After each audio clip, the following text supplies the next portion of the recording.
Sir మనం last week మాట్లాడుకున్నాం proposed rules అని. ప్రపోజ్డ్ రూల్స్ కాస్త ఇప్పుడు ఫోర్స్‌లోకి వచ్చేసాయి. ఒకసారి అవునండి. ఎక్స్‌ప్లెయిన్ చేయగలరా సార్? ఏంటి డ్యూరేషన్ ఆఫ్ స్టేటస్ ఏంటి? మిగతా తర్వాత ఓపీటీ గురించి వెళ్దాం.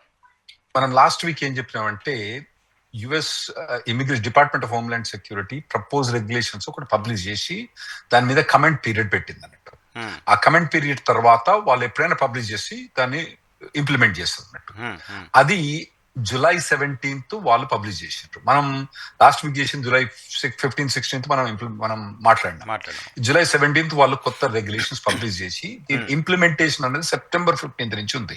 ఓకే. సెప్టెంబర్ 15th 2026 నుంచి కొత్త రెగ్యులేషన్స్. హ్మ్. మీకు డీటెయిల్ గా చెప్పాలంటే ప్లీజ్. వయనర్ గారు, హ్మ్. ఇప్పుడు నార్మల్ గా ఒక స్టూడెంట్ వీసా అనే వాళ్ళు హ్మ్. వీసా తీసుకున్నప్పుడు ఏంటంటే వాళ్ళు ఒక 5 ఏళ్ల వీసా ఇస్తారు. హ్మ్. మీకు కాలేజ్ 2 ఏళ్ళైనా కూడా, ఓపీటీ ఏడాదైనా కూడా, ఏదైనా కూడా అందరికి 5 ఏళ్ళు వీసా ఇస్తారు. హ్మ్. ఇచ్చిన తర్వాత వీళ్ళు అక్కడ పోయిన తర్వాత హ్మ్. ఒక యూనివర్సిటీ కనిస్తారు. ఇప్పుడు హ్మ్. యూనివర్సిటీ ఆఫ్ టెక్సస్ ఆస్టిన్ అనుకుందాం. ఓకే. ఆ university of Texas of Austin పోయిన తర్వాత హ్మ్. వీళ్ళు ఆ యూనివర్సిటీ నుంచి లెట్స్ సే మనోడు మాస్టర్స్ చేయడానికి పోయింది అనుకుందాం. హ్మ్.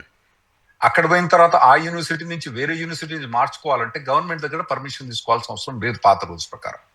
ఓకే.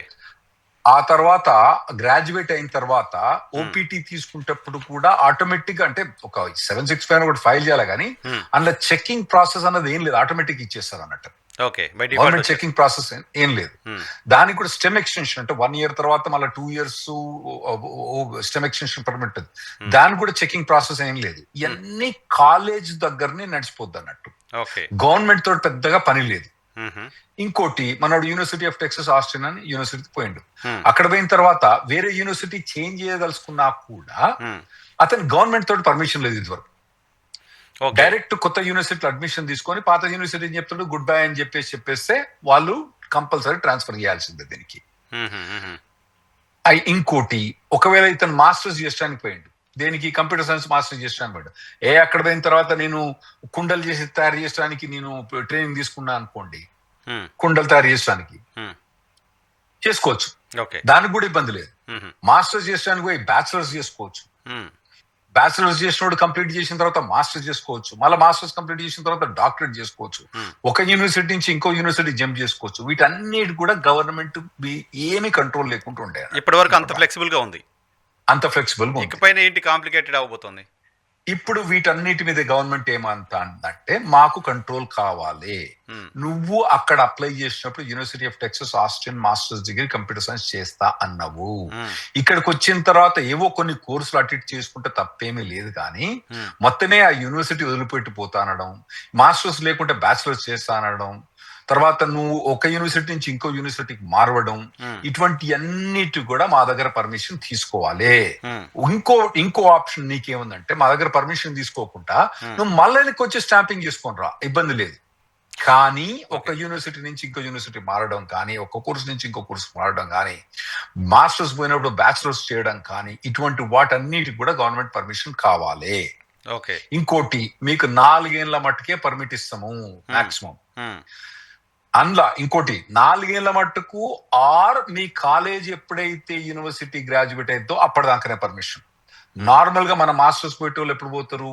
ఆగస్ట్ లో పోతారు. అవును. పోయేటప్పుడు వాళ్ళ గ్రాడ్యుయేషన్ ఎప్పుడు ఉంటదంటే జూన్, అంటే ఆగస్ట్ 2026 ఉంటే జూన్ 2028 లో వాళ్ళ ఎడ్యుకేషన్ కంప్లీట్ అయింది. 2 ఇయర్స్‌లో. అయితే 2 years లా. హ్మ్. అయితే ఇప్పుడు వాళ్ళు ఏమంటారంటే నీకు ఇచ్చేది 2 years వీసానే ఇస్తాము. హ్మ్. అక్కడ పోయిన తర్వాత వాళ్ళు ఇదివరకు 5 ఏళ్ళు వీసా ఉన్నా, 2 ఏళ్ళు వీసా ఉన్నా, ఎన్ని వీసా ఉన్నా కూడా అక్కడ పోయినప్పుడు వాళ్ళు డ్యూరేషన్ ఆఫ్ స్టేటస్ అని ఐడెంటిఫై ఇస్తారు. హ్మ్. అంటే 5 ఏళ్ళు వీసా ఎక్స్పైర్ అయినా మనోడు 20 ఏళ్ళు దాకా కాలేజ్ పోవచ్చు వాడు. ఓకే. ఓకే. కొందరు 10 ఏళ్ళు కాలేజ్ చేసిన వాళ్ళు, 15 ఏళ్ళు కాలేజ్ చేసిన వాళ్ళు కూడా నేను చూసినట్టు. హ్మ్. అయితే ఇప్పుడు ఏమంటానంటే నీకు కాలేజ్ జూన్ లో అయిపోతుంది కాబట్టి నీకు వీసా జూన్ మటుకే ఇస్తాము. అక్కడ పోయిన తర్వాత ఎయిర్పోర్ట్ ఎంటర్ అయిన తర్వాత నీకు జూన్ మటుకే I-94 ఇస్తాము. హ్మ్. జూన్ 2028 మటుకే I-94 ఇస్తాము. ఆ తర్వాత నువ్వు ఎక్స్టెండ్ చేయడానికి ప్రతిసారి మా దగ్గరికి రావాలి. నువ్వు ఓకే. వచ్చి నువ్వు అన్ని కంప్లై చేసినావు అని చెప్పిన తర్వాతే మేము అప్పుడు చూస్తాం మీకు ఓపీటీ ఇవ్వాలని అనేది చూస్తాం. ఆ ఓపీటీ కంప్లీట్ అయిపోయిన తర్వాత కూడా స్టెమ్ ఎక్స్టెన్షన్ కు మీకు పర్మిషన్. సో వాటన్నికి కూడా ఒక ఫామ్ I-539 అని ఉంటుంది అన్నట్టు. అదొకటి ఫామ్ సబ్మిట్ చేయాలన్నట్టు. ఓకే. ప్రతి దానికి కూడా బ్యూరోక్రసీ అన్నది వస్తుంది అన్నట్టు. మ్మ్, మ్మ్. అయితే వైఎన్ఆర్ గారు చాలా మంది స్టూడెంట్స్ ఈ స్టూడెంట్ వీసాను అబ్యూజ్ చేసిన వాళ్ళు చాలా మంది అన్నారు. ఒక 25% ఆఫ్ ద పర్సన్స్ చాలా అబ్యూజ్ చేసిందండి. That is a large number. వీళ్ళందరూ 25% అబ్యూజ్ చేసిన వాళ్ళు ఏం చేస్తారంటే మాస్టర్స్ అయిపోయిన తర్వాత H1 రాకపోతే D1 CPTs అని వాటిలలో జాయిన్ అవుతాను. మ్మ్, మ్మ్. అందులో పోయి జాయిన్ అయిపోయి వర్క్ పర్మిట్లు తీసుకొని పని చేస్తాను అన్నట్టు. మ్మ్. సో ఇప్పుడు ఏం చేస్తారంటే వాటిని అన్నిటి కూడా కట్టేలు చేయడానికి ఈ రెగ్యులేషన్ పాస్ చేసిండ్రు. Okay. కాకపోతే ఇది ఆ 25% ఎవరైతే అబ్యూజ్ చేసిండ్రో వాళ్ళకు కాకుండా ఈ 75% ఎవరైతే లెజిటిమేట్ గా చేసే వాళ్ళకు కూడా చాలా ఇబ్బంది అయింది. మ్మ్. ఎందుకంటే వీళ్ళు ఓపీటీ అప్లై చేసినప్పుడు I-539 అప్లై చేయగానే ఎంబడే ఇయ్యరు. ఇదివరకు 761 టక్కున వచ్చేస్తుంది. ఓకే. స్టెమ్ ఎక్స్టెన్షన్ ఇప్పుడు దానికి ఒక పెద్ద అప్లికేషన్ ప్రాసెస్, మరి దానికి లాయర్ కావాలన్నా దానికి ఎంత ప్రాసెస్ ఉంటుంది ఏందన్నది ఇంకా క్లియర్ గా తెలియదు. ఎందుకంటే అప్లై చేయమని చెప్తాను, మ్మ్. దాని అప్లికేషన్ ప్రాసెస్ ఇంకా మొదలు పెట్టలేవు వాళ్ళు. ఓకే. ఎందుకంటే ఇంకా మొదలు కాదు కదా ఇంప్లిమెంటేషన్. మ్మ్. యాక్చువల్ గా ఏదైతే I-539 ఓపీటీ స్టెమ్ ఎక్స్టెన్షన్ అనేది March 18 నుంచి మొదలవుతుంది. ఓకే. కొత్తగా డ్యూరేషన్ ఆఫ్ స్టేటస్ ఏదైతే I-94 తక్కువ వీసా తక్కువ ఇవ్వడం అన్నది September 15, 2026 నుంచి మొదలవుతున్నాయి. సో సార్ ఒక్కసారి మధ్యలో అంటే మేము ఇంటరప్ట్ చేస్తున్నాను. ఇవన్నీ కూడా ఇప్పుడు కొత్తగా వస్తున్న పిల్లలకు మాత్రమే వర్తిస్తాయి? ఆల్రెడీ అక్కడ గ్రాడ్యుయేట్ అయ్యి అడ్మిషన్స్ తీసుకొని చదువుతున్న పిల్లలకు కూడా వర్తిస్తుందా? అక్కడ ఉన్న పిల్లలు కూడా వర్తిస్తుంది. ఓ, అది ప్రాబ్లం. ఇప్పుడు ఎవరైతే ఓపీటీ March 18, 2027 తర్వాత అప్లై చేస్తారో వాళ్ళు I-539 ఫైల్ చేయాలి. ఎవరైతే స్టెమ్ ఎక్స్టెన్షన్ March 18, 2027 తర్వాత ఫైల్ చేస్తారో వాళ్ళు I-539 అప్లై చేయాలి. ఓకే. ఇంకోటి, మ్మ్. ఇప్పుడు ఒక మాస్టర్స్ నుంచి ఇంకో మాస్టర్స్ కు ఇప్పుడు పర్మిషన్ ఉంది వాళ్ళకు. మ్మ్. ఓకే. అయితే ఇప్పుడు గవర్నమెంట్ ఏమంటుందంటే ఇప్పుడు ఉన్న ఎవరైతే గ్రాడ్యుయేషన్ మాస్టర్స్ ఎవరైతే September 15, 2026 తర్వాత గ్రాడ్యుయేట్ అయిన వాళ్ళకి మాత్రం ఒక మాస్టర్స్ నుంచి ఇంకో మాస్టర్స్ పోరాదు. ఓకే. కానీ ఇప్పుడు ఉన్న వాళ్ళకు ఇప్పుడు మన వాళ్ళందరూ ఎవరైతే మాస్టర్స్ ఆల్రెడీ గ్రాడ్యుయేట్ అయిన ఉన్నోళ్ళో వాళ్ళు మాత్రం ఒక మాస్టర్స్ నుంచి ఇంకో మాస్టర్ పోవచ్చు. Okay. కానీ ఈ కొత్తగా ఎవరైతే పిల్లలు గ్రాడ్యుయేట్ అవుతారో మ్మ్. వాళ్ళకు మాత్రం ఇంకో మాస్టర్స్ పోవడానికి పర్మిషన్ లేదు. ఓకే. ఇంకోటి, ఒక యూనివర్సిటీ నుంచి ఇంకో యూనివర్సిటీ మార్చుకోవడానికి కూడా September 15 నుంచి వేరే యూనివర్సిటీ ఏది గ్రాడ్యుయేట్ కాకముందు, ఏది నువ్వు డిగ్రీ కంప్లీట్ కాకముందు మార్చుకోవడానికి ఈ September 15 నుంచే ఇంప్లిమెంట్ అవుతాయి మ్మ్, మ్మ్. ఓకే. ఒక యూనివర్సిటీ నుంచి. సో కొన్ని రూల్స్ అయితే September 15 నుంచి ఇంప్లిమెంట్ అవుతాయి, కొన్ని March 2027 మనకి ఇంప్లిమెంట్ అవుతాయి. మ్మ్, మ్మ్. ఇంకోటి, మ్మ్. ఇవన్నీ కూడా there is a sunset date అని ఉంది అన్నట్టు. సన్సెట్ డేట్ అంటే ఓకే. September 15, 2030, ఇప్పటి నుంచి 4 ఏళ్ళు. మ్మ్. ఆ తర్వాత పాత రూల్స్ అన్ని చెత్తబుట్టలు పడేస్తారు, మొత్తం కొత్త రూల్స్ వస్తాయి అప్పటికి. ఓకే. ఓకే.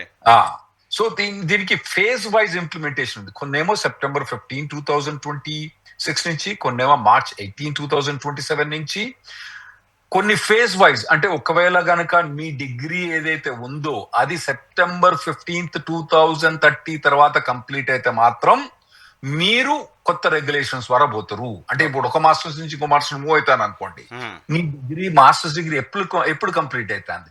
ఓకే. September 15, 2030 తర్వాత కంప్లీట్ అయితే కొత్త రెగ్యులేషన్స్ వస్తాయి. మ్మ్, మ్మ్. సో ఇవన్నీ రెగ్యులేషన్స్ కూడా ఇవన్నీ ఇంప్లిమెంటేషన్ ఫేజ్ వైజ్ గా అవుతున్నాయి. ఓకే. సరే, ఇప్పుడు ఈ 4 years లోపు అన్ని ఫినిష్ చేయాలి, కోర్స్ ఫినిష్ చేయాలనేది ఒక రూల్ వచ్చింది కదా. అలా కాకుండా 5 years ఇంకా అంతకంటే ఎక్కువ ఉండడానికి సంబంధించిన లీగల్గా ఏమైనా ఫైట్ చేయడానికి చట్టబద్ధంగా ఏమైనా అవకాశం ఉందా?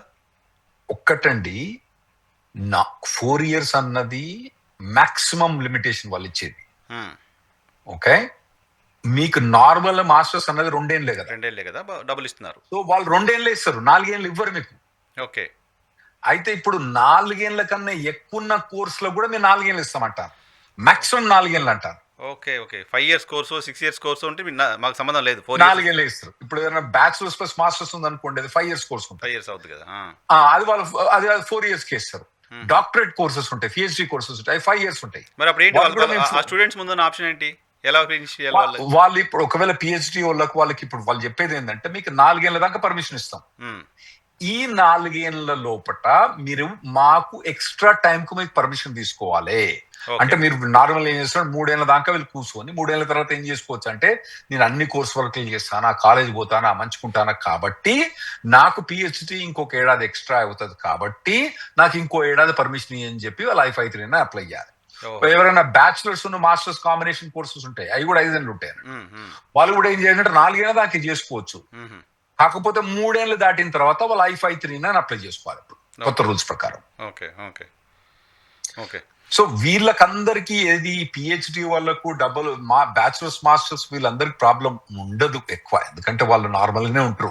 కాకపోతే కొందరు ఏం చేస్తారంటే ఒక మాస్టర్స్ నుంచి ఇంకో మాస్టర్స్, ఒక మాస్టర్స్ నుంచి ఇంకో మాస్టర్ దూకుతా అంటారు. ఉమ్, వాళ్ళు మీరేమనుకుంటారంటే అమ్మో మావాడు 3 మాస్టర్స్ చేస్తారని మీరు అనుకుంటారు. అక్కడ ఏమైంది అంటే అక్కడ మనకి గత్యంతరం లేక వాడు మాస్టర్స్ చేస్తాడు అక్కడ. Okay okay. సో వాళ్ళకు మాత్రం ఇబ్బంది అయింది.